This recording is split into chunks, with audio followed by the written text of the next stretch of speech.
If you lived in your home for 2 years of the last 5 years, Section 121 allows you to exempt $250,000 for single individuals and $500,000 for married individuals in capital gains when you sell your home.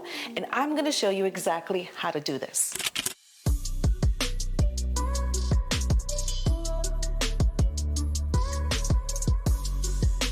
Okay, so let's understand what is capital gains. Here's a quick formula. Sales price minus the purchase price minus capital improvements. So what do I mean by capital improvements? Those floors that you did, the roof you replaced, the pool that you installed, all those long-term are considered capital improvements, and they need to be taken into account carefully every time you do a capital gain calculation.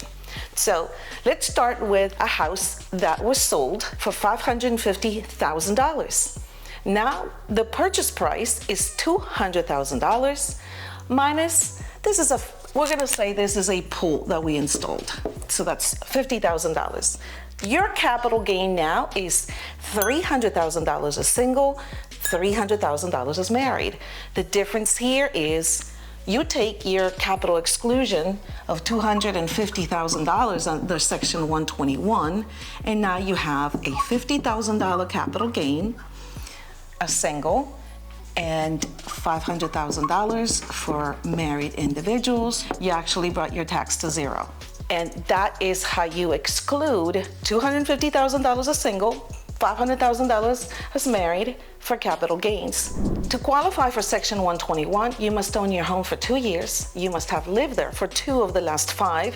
And a lot of people get confused. Even if you rent it, you still qualify for it. But you have had to have lived there for at least 2 years of the last 5 years. And you have not taken the credit 2 years prior to that. What about if you don't qualify for Section 121 because of something that happened? Well, there is a way to take a partial credit on the capital gain exclusion. So let's talk about things that could have happened to you, such as health problems, job relocation, death in the family, unexpected multiple births, and loss of income. You just simply can't afford to stay in your home. You do need to document all these things very carefully, but yes, we can take a partial exclusion, and let's see how we're going to do that. So let's assume that you lived 1 year out of the 2 required years to qualify for Section 121. If you had any of the emergencies that I said previously, then you qualify for a partial exclusion. Let me explain to you how that's going to work. It's similar that we did before. Now we have 1 year of 2, and now we have a 50% partial because the requirement is 2 years, so we take that, divide that by 2, and we get a 50% deduction.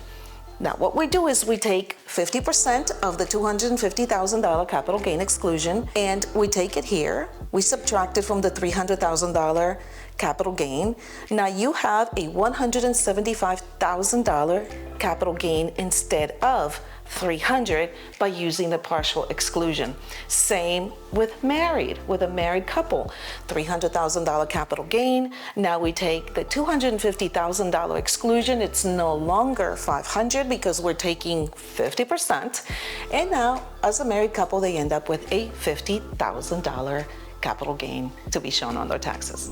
As you can see, you will have some capital gains. A lot of times, I do highly recommend to work with a tax professional. They are going to remind you things that you have not seen or other people are not even thinking about that they could use. So remember, work with a tax professional so we can get these numbers down to zero.